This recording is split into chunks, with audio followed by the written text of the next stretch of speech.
Bonjour et bienvenue à notre message, notre première partie de notre série du mois de décembre intitulée La table de Noël.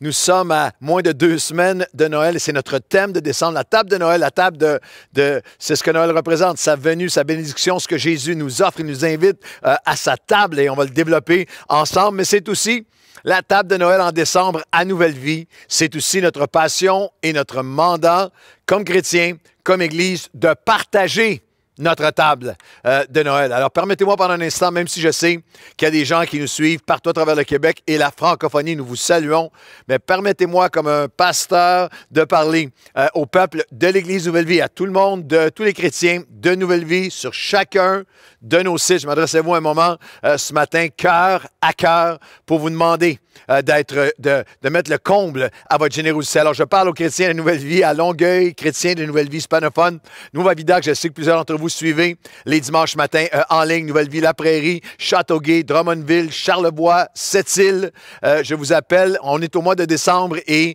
le support à l'organisme Action Nouvelle Vie, la distribution de 2000 paniers sur les territoires autochtones, en Haïti, partout, CHSLD, Maisons pour femmes qui sont en difficulté, ainsi qu'auprès des sans-abri de Montréal. On va distribuer de façon massive et on a besoin de vous. Alors, merci. Alors qu'il y a un appel à la générosité partout dans notre province, même dans le monde séculier, bien sûr, je vous appelle à vous comme à chaque année. On a été secoué par les demandes de paniers de Noël cette année. Vous avez vu les manchettes cette semaine, l'actualité qui parle du coût des aliments qui monte qui grimpe de façon astronomique et ça a paru tout de suite avec les familles qui ont de la difficulté à se nourrir. Alors, chacun d'entre nous, à sa mesure, sur tous nos sites, je vous invite même aujourd'hui, là, tout de suite, après la prédication, le moment de louange, ce moment ensemble aujourd'hui, si vous pouvez simplement aller faire ce don de générosité, mettre le comble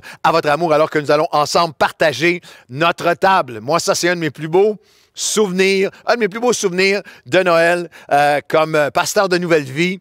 C'est il y a quelques années, un 23 décembre, après qu'on ait fait tous nos efforts, toutes nos distributions et tous nos événements communautaires et humanitaires de Noël. J'étais le 23 décembre en train de faire mes derniers achats dans un centre commercial lorsque j'ai croisé, j'étais arrivé face à face avec une maman avec ses 3 enfants, des enfants qui avaient l'air assez, pas agités, mais disons énergiques. Et tant bien que mal, j'avais compassion d'elle. Elle gérait ses trois enfants et un petit garçon qui m'a souri en passant.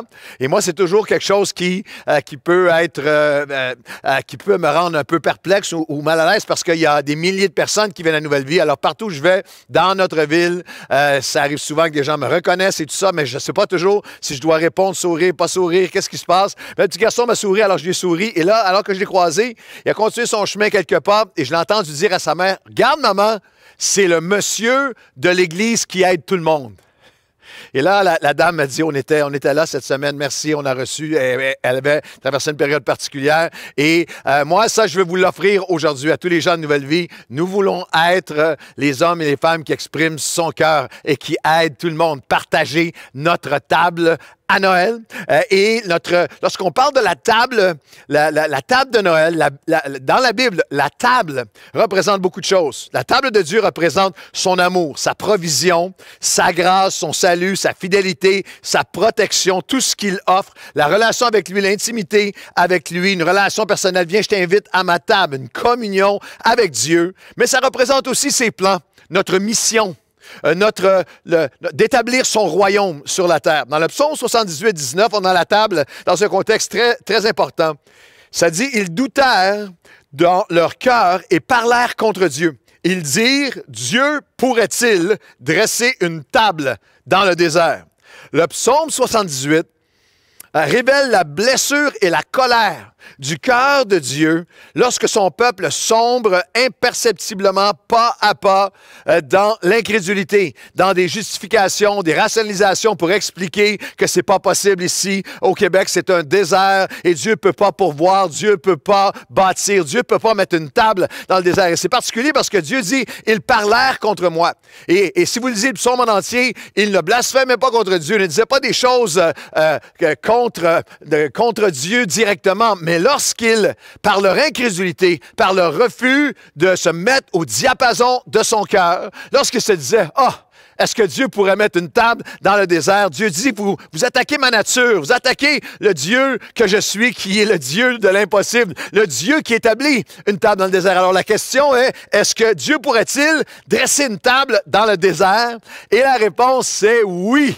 Oui, il le fait. C'est ce que nous vivons en Nouvelle Vie depuis 28 ans dans le désert de la province, spirituellement, de la province de Québec. Dieu bâtit une table. Dieu bâtit son Église. Dieu multiplie son œuvre. Des milliers viennent à lui. À chaque année, des baptêmes. À chaque année, une croissance. À chaque année, une implantation. Nous sommes les instruments par lesquels Dieu bâtit une table dans le désert. Et la table de Dieu, la table de Noël, mais c'est une table toute l'année. La table de Dieu dans la Bible, ce n'est pas seulement une table de communion entre nous et Dieu, bucolique, le moment, une image de communion entre nous et lui. Simplement, on est assis à sa table. C'est aussi une table très réaliste, une table qui est très lucide, parce que c'est une table non seulement de communion, mais Dieu dit, ma table est une table même dans tes combats. Le psaume 23, tu me permets de trouver le repos. Tu restaures mon âme, car tu dresses devant moi une table en face de mes ennemis. Ça va être le prochain message le lendemain de Noël. Manquez pas ça, parce qu'on va regarder ensemble comment Dieu, en fin d'année, pour la nouvelle année, dresse une table devant nos ennemis. Mais quels que soient les ennemis devant toi, en cette fin d'année 2021, en ce début d'année 2022 qui approche, Dieu t'appelle à la table, à sa table où il peut restaurer ton âme, trouver un repos à ton âme, quels que soient les ennemis qui sont en face de toi.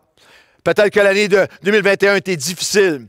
Tu as des ennemis qui sont devant toi de deuil, de défaite, de déchirement, de découragement, de doute, quel que soit l'ennemi qui est devant toi, Dieu veut te dresser une table devant toi pour te donner du repos à ton âme. C'est le message de la table de Noël. Notre texte de Noël aujourd'hui n'est pas dans l'évangile de Luc ou de Matthieu, nos textes habituels, les textes classiques de la naissance de Jésus. C'est pas des textes traditionnels avec les bergers, les mages, Marie-Joseph, l'étoile et les tables. Mais dans le récit d'un homme qui s'appelle Méphibosheth, dans l'Ancien Testament, l'homme qui avait tout perdu, qui se retrouve assis à la table du roi, il y a toute la beauté et l'espoir du message de la naissance de Jésus à Noël, d'une manière qui, je pense, surprenamment va vous rejoindre.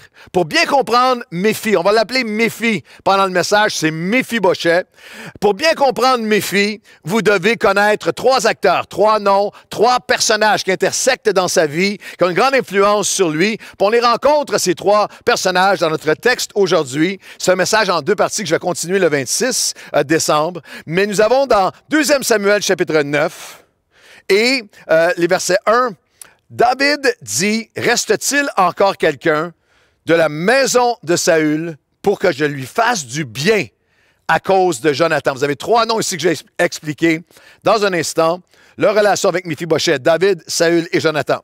Il y avait un serviteur dans la maison de Saül nommé Tsiba, que l'on fit venir auprès de David, et le roi lui dit, « Es-tu Tsiba? » Il répondit, « Oui, je le suis, ton serviteur. » Le roi lui dit, « N'y a-t-il plus personne dans la maison de Saül pour que j'use envers lui, que je manifeste, que je lui offre la bonté de Dieu? » Et Tsiba répondit au roi, « Il y a encore un fils de Jonathan, perclus des pieds. » Le roi lui dit, « Où est-il? » Et Tsiba répondit au roi, « Il est dans la maison de Makir, à Lodebar. » C'est un endroit que je vais vous expliquer. Le roi David l'envoya chercher dans la maison de Makir, à Lodebar. Et Méphibosheth, le fils de Jonathan, fils de Saül, vint auprès de David, tomba sur sa face et se prosterna. David dit, « Méphibosheth. » Il répondit, « Me voici, ton serviteur. » Et là, David lui dit, le roi lui dit, « Ne crains pas, n'aie pas peur, car je veux te faire du bien à cause de Jonathan, ton père. Je te rendrai toutes les terres de Saül, ton père, et tu mangeras toujours à ma table. » Tu mangeras toujours à ma table. Méphibosheth, invité à la table du roi. C'est le message de Noël. 3 personnages qui ont profondément impacté la vie de Méphibosheth, Saül, David et Jonathan. Saül était le premier roi d'Israël, un roi narcissique, égocentrique, insécure, impulsif, jaloux, menteur, vantard. Il a complètement rejeté Dieu et il entraîne une nation avec lui dans des conflits, dans des divisions, la colère et le chaos. Et quelqu'un dira, plus ça change, plus c'est pareil. Jonathan, lui, est son fils, le père de Méphibosheth, et David a été le meilleur ami de Jonathan, mais il est celui qui doit succéder à Saül comme roi. La table de Noël, Méphibosheth, Saul, David et Jonathan. Et Dieu a dit à Saül, je vous donne le contexte, parce que tu as méprisé toutes les lois de Dieu et tu as abusé le peuple, le royaume te sera enlevé, va être déchiré de toi. Et qui va le remplacer? À qui sera-t-il donné? Qui va lui succéder? À un jeune oublié, négligé, méprisé par son père et par ses frères. David, un jeune berger fidèle, qui sert Dieu fidèlement. Et Dieu dit, c'est lui qui va succéder.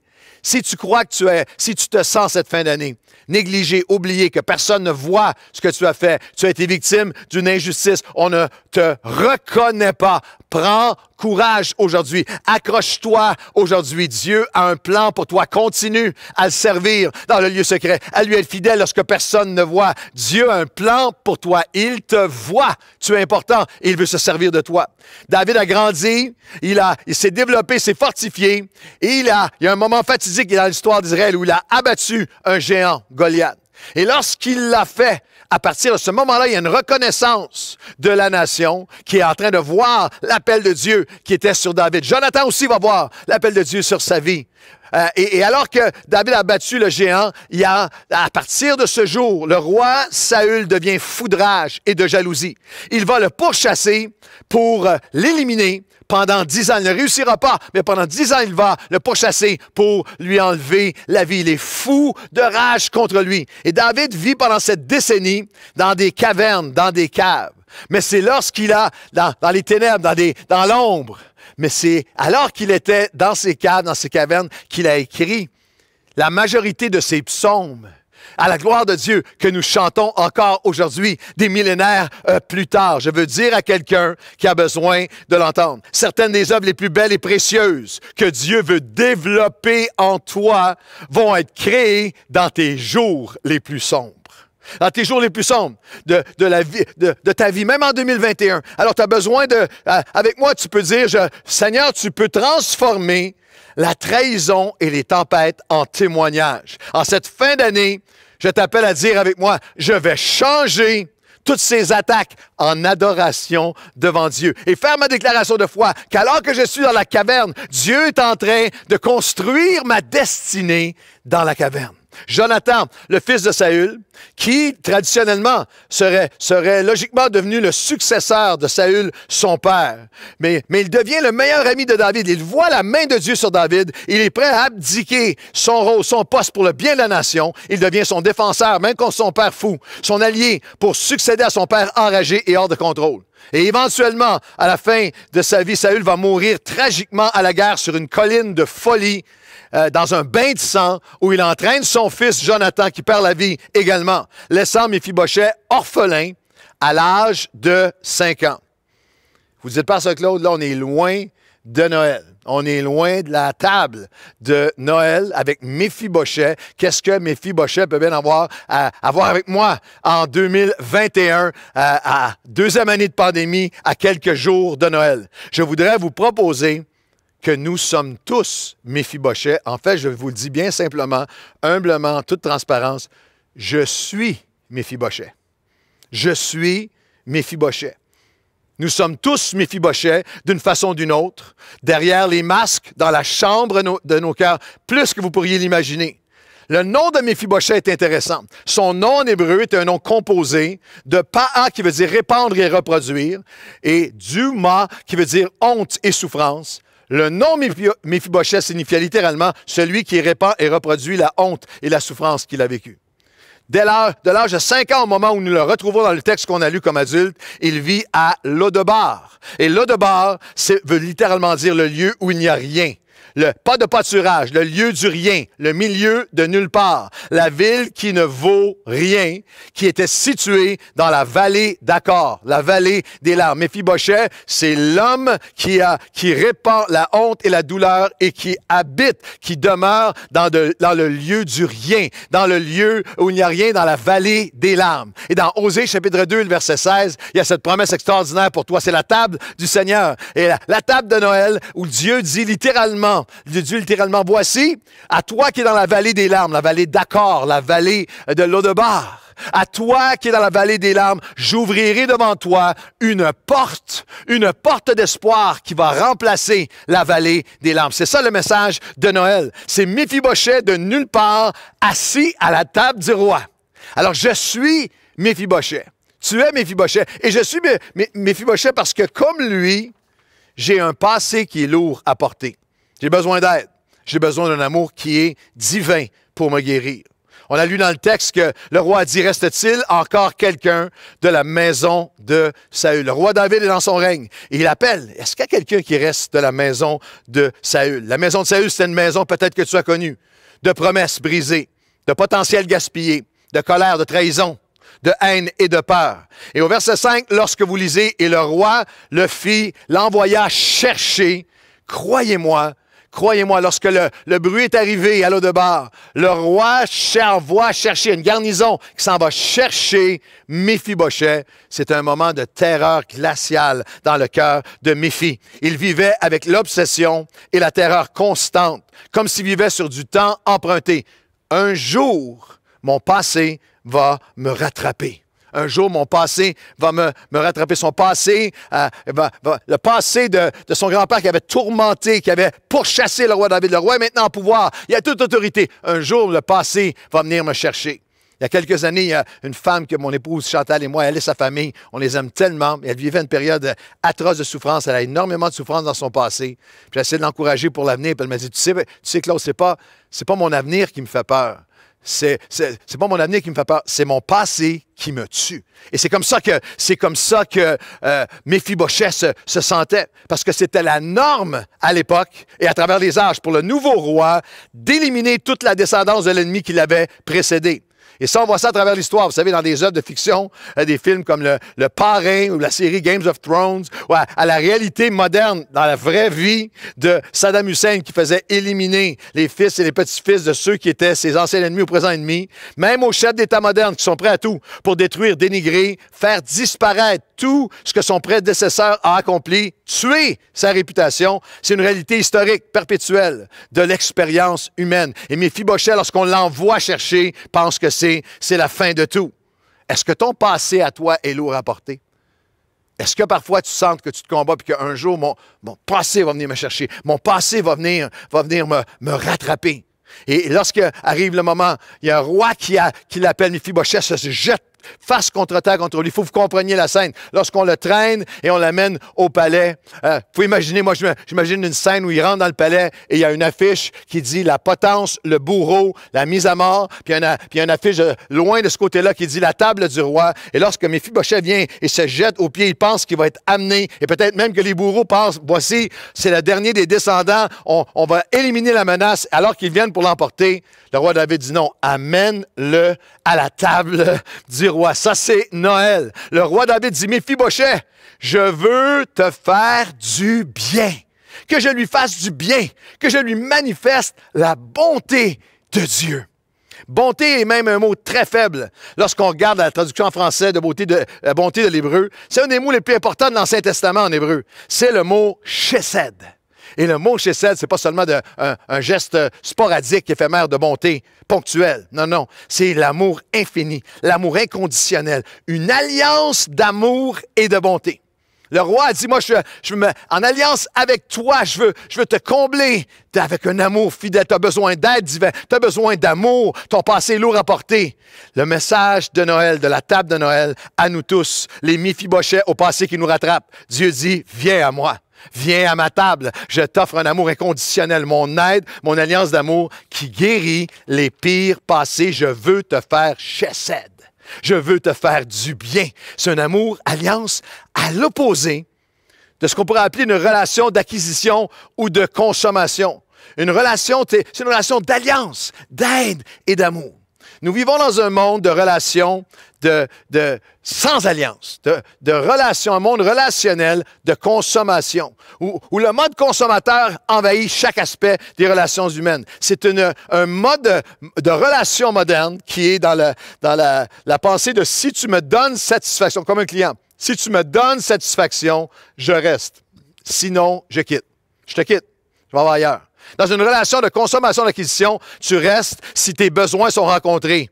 Et tu es prêt à jeter, à abandonner la relation si tu penses trouver mieux ailleurs. Dans une relation d'alliance, tu es prêt à te sacrifier pour amener guérison à l'autre, pour rencontrer les besoins de l'autre. Et c'est ça le message de Noël. C'est Dieu qui prend forme humaine. C'est le message de Dieu qui dit « Venez à ma table », du roi qui vient s'identifier à toute l'expérience humaine de tous les Méphibosheth du monde. Il dit « Viens à ma table ». Le roi Jésus se sacrifie pour nous manifester sa bonté, guérir nos passés et rencontrer notre besoin profond d'aide et d'alliance, d'amour inconditionnel.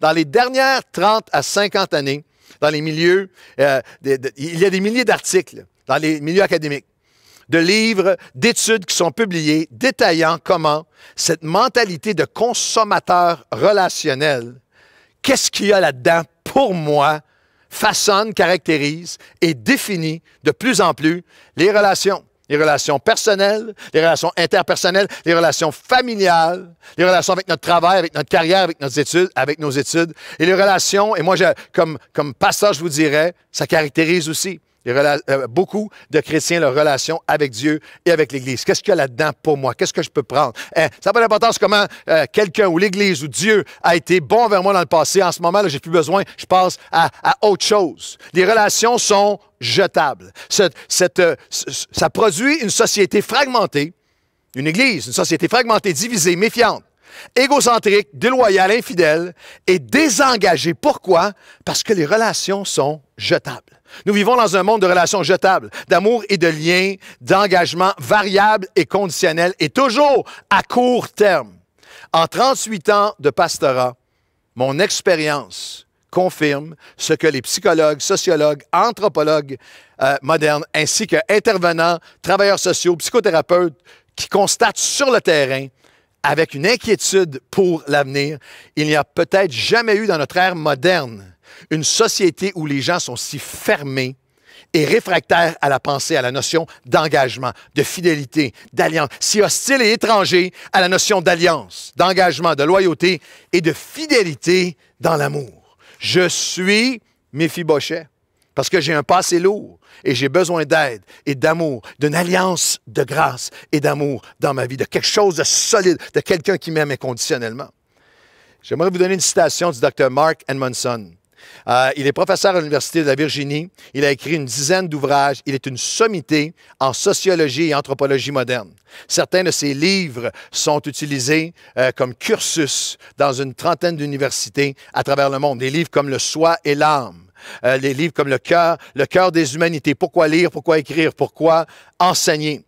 Une défense des idéaux, les sources de moralité de l'Antiquité à aujourd'hui. Il a même écrit un livre que je dédie à Pasteur Marc Lecomte et toute la gang de fans de football et en particulier Pasteur Marc, fan fini des Steelers de Pittsburgh. Il a même écrit un livre intitulé « Pourquoi le football est important » où il dit, et le sous-titre, « Ce que la game nous apprend sur notre société moderne ». Il a publié des centaines d'articles dans des revues scientifiques et la prestigieuse revue The American Scholar dit de lui une voix et un regard unique, lucide et percutant sur l'éthos des réalités et des mentalités dominantes de notre société au 21e siècle. Et un de ses plus célèbres articles que j'ai lu, que j'ai dévoré, qui est cité dans des universités mondialement, s'intitulait « Dwelling in Possibilities », où il élabore la thèse que les milléniaux en particulier sont des junkies des possibilités. Ils sont accros au choix et au non-engagement. Ils sont allergiques, intensément allergiques aux vérités ou valeurs qui leur sont proposées, qui sont sous une forme absolue, ou immuable, avec un engagement à long terme. Je vous cite Edmondson, Dr. Edmondson. Il dit, autant ils disent vouloir accomplir tant de choses, leur plus profonde recherche est de garder toutes leurs options ouvertes, de ne jamais, au grand jamais, fermer quelque possibilité que ce soit qui se traduit par une aversion systémique à s'engager envers qui que ce soit, quoi que ce soit, avec une volonté de permanence. Dans sa thèse, il développe sur chapitre après chapitre cette réalité. Comment dans leurs études, dans leurs relations amoureuses, dans leurs valeurs, même dans leur spiritualité, dans leurs emplois, dans leur travail, il y a toute une génération qui est absolument étrangère à la notion d'alliance, à la notion de fidélité, d'amour fidèle, d'engagement fidèle pour la vie. Et Méphibosheth portait, lui, le poids d'un passé dans une maison, une nation, aux loyautés jetables. Où celui qui dominait n'était engagé envers personne d'autre que lui-même. Mais le roi lui dit, Méphibosheth, puis il te dit ça à toi et à moi, je te cherche pour te faire du bien, pour t'inviter à ma table, pour m'engager envers toi dans une alliance d'amour, guérir ton passé en te faisant découvrir ma bonté, mon alliance, mon chesed, mon alliance d'amour qui peut non seulement te relever, mais te restaurer dans chaque aspect de ta vie. C'est ça, Noël. Au-delà de toutes les tables alimentaires de party, est-ce qu'il va y avoir 10 personnes ou 20 personnes et tout le reste qui va avec la table de Noël, le roi dit, viens à ma table. Viens à ma table. Je n'oublierai jamais mon alliance et je vais te rendre capable de diriger tes pas par mon amour dans des chemins de paix. Ça, c'est un verset de Noël dans l'Évangile de Luc. C'est Marie elle-même. Moi, je suis Méphibosheth. Parce que j'ai besoin d'aide et besoin d'amour. Mais Dieu m'offre en Jésus son alliance d'amour et de bonté. Et Marie l'a écrit, c'était un chant, on a appelé ça le Magnificat. C'est Marie elle-même qui dira de Jésus, « Béni soit le Seigneur ». Luc chapitre 1. « Béni soit le Seigneur qui nous a suscité un puissant sauveur, qui nous délivre de tous les ennemis de notre passé. » C'est la version Le Message. Il n'oublie jamais son alliance et son serment d'amour et de fidélité afin de nous permettre de diriger nos pas à nouveau vers des chemins de paix. Quel que soit ce qui était arrivé en 2021, la table de Noël, c'est Dieu qui déploie toute la hauteur, la grandeur, la largeur, la profondeur, l'intimité, le personnel, la proximité de tout son amour et de sa fidélité en Jésus pour toi. La table de Noël n'est pas seulement à Noël.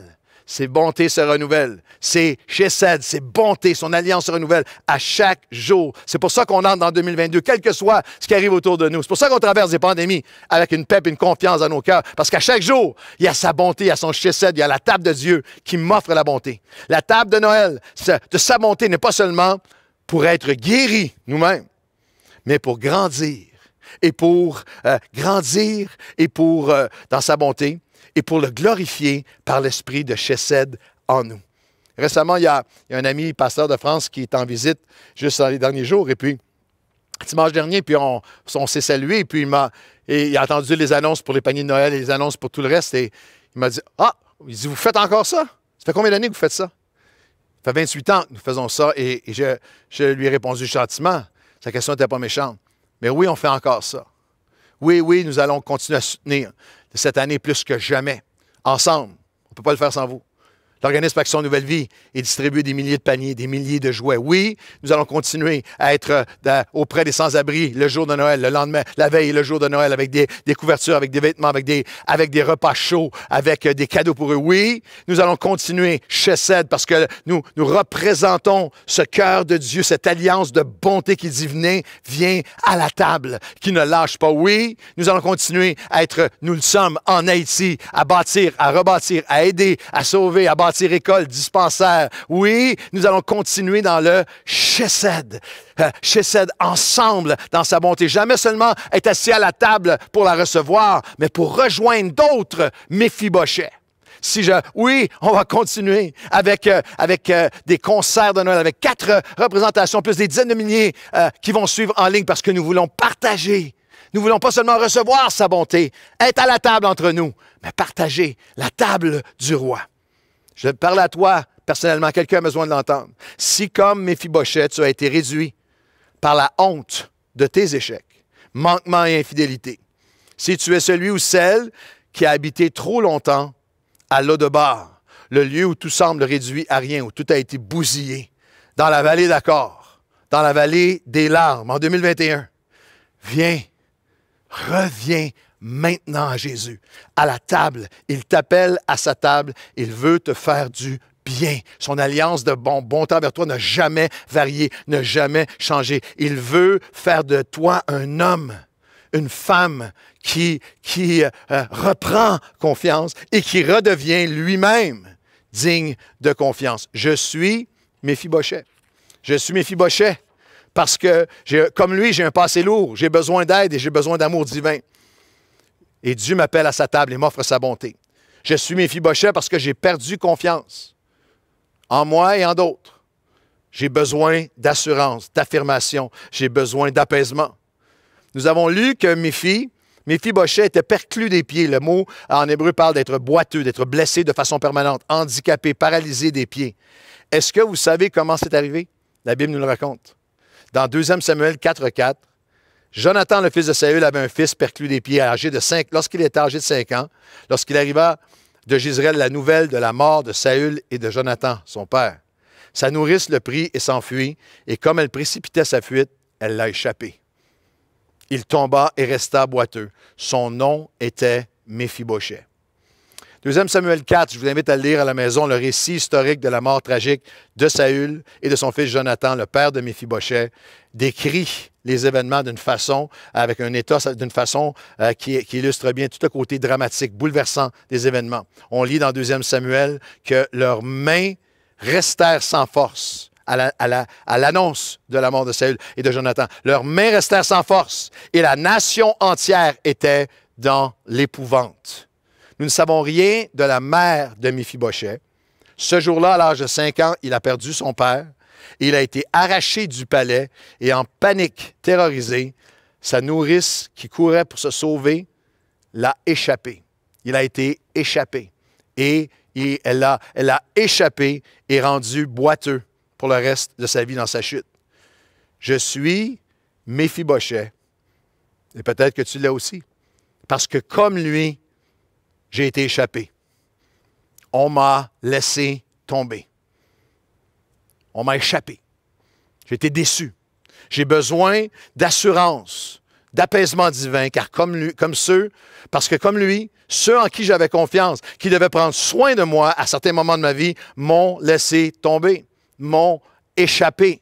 La nourrice était maintenant le seul visage aimant de la vie de Méphibosheth, mais elle l'a échappé. Et il en est sorti marqué, boiteux. C'est une expression, vous connaissez, c'est une expression québécoise commune.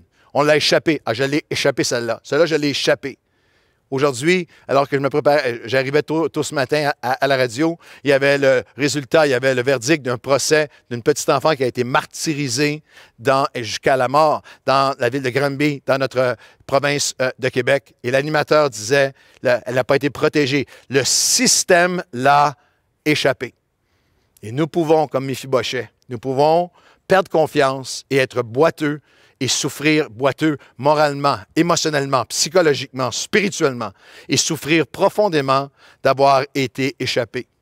Avoir été échappé par nos parents, avoir été échappé, avoir été laissé tomber par un conjoint, dans un mariage qui s'est terminé en divorce, qui a déchiré, par quelqu'un qui a trahi tous les engagements qu'il avait pris, par un divorce, par un abandon, échappé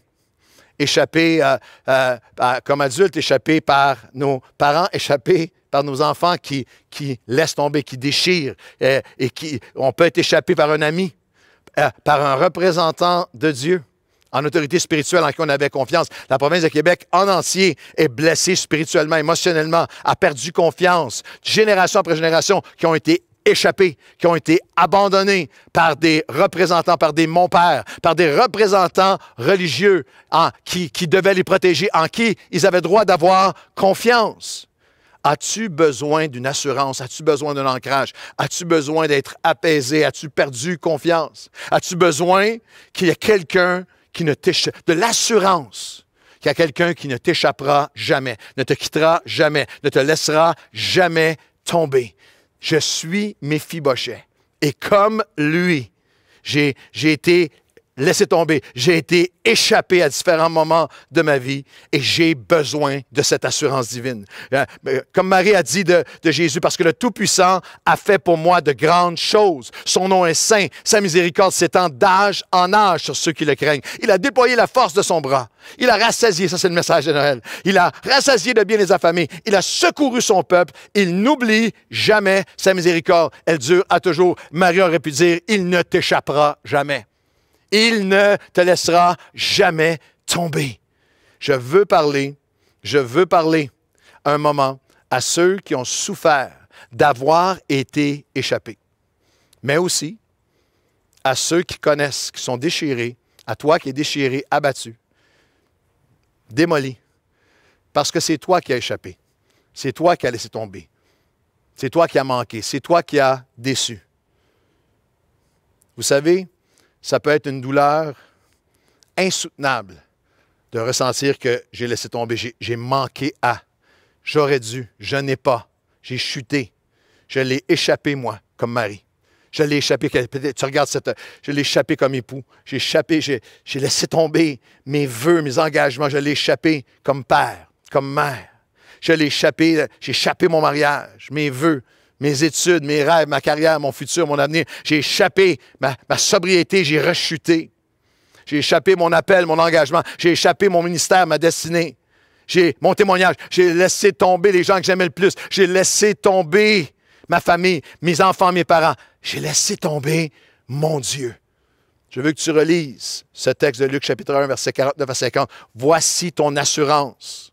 À la table du roi, le Tout-Puissant va et peut faire pour toi de grandes choses. Te rebâtir, te restaurer.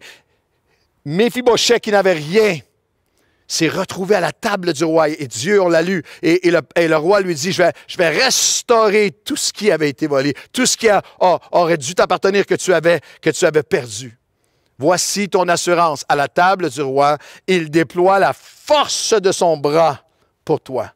Voici ton assurance. À la table du roi, en cette saison de Noël, la table du roi, la table de Noël, il vient te secourir pour manifester sa bonté. À la table du roi, tu peux avoir confiance.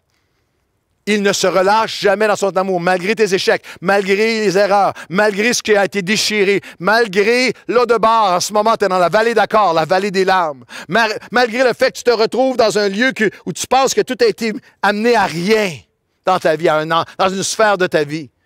Il ne se relâche jamais dans la force de son bras. Sa miséricorde ne varie jamais. Il n'y a aucune ombre de variation en lui. Elle dure à toujours. Je suis Méphibosheth.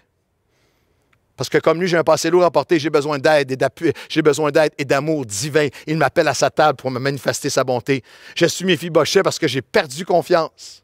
J'ai besoin d'assurance. On m'avait échappé. Et moi aussi, j'en ai échappé. Moi aussi, j'en ai échappé. Je suis Méphibosheth parce que moi aussi, j'ai encore ma place à la table et j'ai besoin de m'approcher. Dernier verset aujourd'hui, 2 Samuel 9, 17, 13. On va continuer Méphibosheth le lendemain de Noël. Ne manquez pas ça, c'est puissant.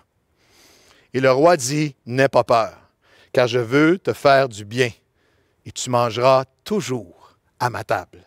Et Méphibosheth mangea toujours à la table du roi comme l'un des fils du roi. Wow! Lui dont la descendance avait été ennemi du roi. Lui, l'homme qui répandait la honte. Lui qui a été échappé et boité jusqu'à ce jour. À la table du roi, il est assis comme un fils. Et le roi lui dit, n'aie pas peur. Est-ce que vous reconnaissez le message de Noël? Parce que c'est ce que le ciel a dit à chaque, quel que soit leur âge, leur arrière-plan, à Zacharie, à Élisabeth, aux bergers, à Marie, à Joseph. N'aie pas peur, n'aie pas peur, n'aie pas peur. Je t'invite à la table du roi. 365 fois dans la Bible, vous allez trouver l'expression « n'aie pas peur ». Un pour chaque journée, un pour chaque saison, une pour chaque année, chaque jour de chacune de nos années. Le roi te dit, viens à la table. N'aie pas peur.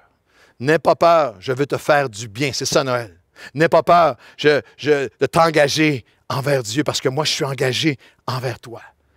N'aie pas peur. N'aie pas peur de ton avenir Parce que j'ai fait une alliance avec toi, puis je vais être avec toi à chaque jour. N'aie pas peur. Parce que moi, mon engagement d'amour n'est pas jetable, n'est pas conditionnel. N'aie pas peur des ennemis extérieurs. N'aie pas peur de l'année 2022. N'aie pas peur de la COVID. N'aie pas peur de l'instabilité que nous vivons depuis 2 ans. Parce que celui qui ne peut pas être secoué t'invite à sa table. N'aie pas peur des forces extérieures. N'aie pas peur de tes échecs et de tes ennemis intérieur. N'aie pas peur de toi-même. N'aie pas peur, il est avec toi. N'aie pas peur, il est là. N'aie pas peur de qui que ce soit, quoi que ce soit de ton passé, de toi-même. N'aie pas peur, il est là et il t'appelle à la table pour être un fils du roi. L'apôtre Paul, je termine avec l'apôtre Paul, à plusieurs fois dans les Écritures données son témoignage. Et à un des endroits, il donne son témoignage en disant « J'ai connu un homme qui... » et il parlait de lui-même. Eh bien, aujourd'hui, je voudrais vous dire, je suis Méphibosheth.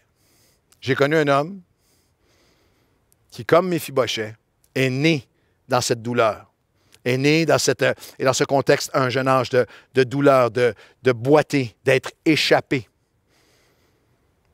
Ma mère s'est mariée très jeune, à l'époque où il y avait des fréquentations de quelques mois à peine, avec un homme beaucoup plus vieux que lui. Et croyez-le ou non, c'était un homme déjà qui était mon père, qui était déjà un alcoolique, un homme violent en termes modernes. Il avait des signes, des évidences de bipolarité, des problèmes de bipolarité graves qui se manifestaient par la violence. C'est toutes sortes d'autres façons, mais alcoolique au dernier degré. Et croyez-le ou non, quelques mois de fréquentation et la famille de mon père ont caché même à ma mère toute l'ampleur de ses problèmes pour essayer de penser que le mariage était peut-être pour l'aider, pour le sauver. Et ma mère, des années plus tard, seulement a témoigné qu'à son mariage, son mari est parti sur une brosse pendant quelques jours. Elle n'a pas revu pendant quelques jours, c'est avec qui elle était mariée. Et même si c'était impensable à l'époque, elle considérait est-ce que je pourrais le quitter, est-ce que je pourrais Elle a été échappée, elle a été laissée tomber. Mais là, elle est tombée enceinte de moi. Et lorsque je suis né dans des douleurs terribles pour elle, il y a eu des graves problèmes. Lorsque, à l'époque, les médecins, littéralement avec les forceps, lors de l'accouchement, m'ont blessé aux yeux de manière permanente. J'ai eu 4 opérations par la suite, un strabisme qui est présent encore jusqu'à aujourd'hui. Et j'étais boiteux non seulement des yeux, mais boiteux dans mon âme. Je vivais à l'O-de-bar. Je me souviens, comme un ado, j'avais écrit dans une classe un texte où j'avais dit de la fenêtre de ma chambre, je vois des pieds et je sais que ces pieds vont toujours marcher sur moi. Parce que au 87-91, 13e avenue à Saint-Michel, dans le sous-sol où on habitait, de la fenêtre, je voyais le trottoir et je voyais les gens qui passaient avec des pieds. Et le petit appart était rempli des cris de violence de mon père et de tout ce qui pouvait prendre place à cette époque-là, à l'O-de-bar, dans la vallée des larmes, dans le lieu du rien du tout. Mais à l'âge de 17 ans, le roi m'a appelé à sa table. C'est ça, Noël. Le roi m'a appelé à sa table. Il m'a dit, viens comme un fils. Et là, je suis Méphibosheth. Il a guéri année après année. La lourdeur de mon passé et la lourdeur du passé que je portais avec son amour divin, avec son alliance divine. Et oui, comme toi, à différents moments, j'ai été laissé tomber, déchiré, trahi. Mais Dieu lui vient et il ne m'a jamais échappé. Et aujourd'hui, je suis assis, depuis toutes ces années, à la table du roi. J'ai encore besoin de lui, mais j'entre dans cette saison de Noël avec cette absolue assurance. Je suis Méphibosheth, mais je suis assis à la table du roi comme un fils. Seigneur, aujourd'hui, je prie pour chaque personne au son de ma voix, chaque personne qui regarde ce message en ce moment. Seigneur Dieu, que tu puisses venir avec la conviction de ton esprit, que quel que soit les ennemis qui sont venus contre eux, en face d'eux en cette fin d'année, tu dresses une table à laquelle tu nous invites, où tu restaures notre âme, où tu viens apaiser et nous conduire dans les sentiers de repos, qu'on puisse courir à la table ce matin. Seigneur, que chaque personne puisse avoir la sincérité, l'honnêteté, mais aussi simplement la lucidité d'ouvrir les bras et de dire « Je suis Méphibosheth ». Je prie de tout mon cœur pour celui ou celle qui vit à l'O-de-bar, qui vit dans la vallée, d'accord, des larmes, dans le lieu du rien du tout, où tu penses que tu as tout bousillé, où tu penses qu'il n'y a pas d'avenir. Et aujourd'hui, Aujourd'hui, le roi t'appelle. Il cherche, il te cherche, il t'appelle, pas pour te condamner, pas pour te rappeler tes erreurs et tes fautes, pas pour te juger. Il t'appelle parce qu'il fait une alliance d'amour envers toi. Il est venu, c'est ça Noël. Il vient pour nous inviter à sa table. Et Seigneur, si j'ai été échappé, et tous ceux qui ont été échappés par des circonstances, par la vie, par des tragédies, par des relations, par ceux en qui ils avaient confiance, que tu puisses aujourd'hui nous prendre dans tes bras et qu'on puisse marcher avec l'assurance que toi, tu ne nous échappes jamais. Nous terminons cette année, nous entrons dans la prochaine en disant, je suis Méphibosheth. Et malgré le passé, malgré ce que j'ai vécu, malgré que j'ai été échappé à un moment ou à un autre, laissez tomber. Je suis maintenant en voie, je suis assis à la table du roi comme un fils, comme une fille de Dieu. Et je suis en voie de cette guérison, de cette paix, de ces nouveaux chemins de paix que tu as préparés pour moi, dans le nom de Jésus. Amen et amen. Alors que l'équipe d'adoration va venir, il va adorer le roi sauveur. Joignez-vous à nous, prenez un moment et marchez jusqu'à Noël en disant, je suis Méphibosheth, je suis un fils, une fille assis, invité à la table du roi. De l'autre côté du worship ce matin, restez là, de l'autre côté du worship, j'ai un message important à vous communiquer.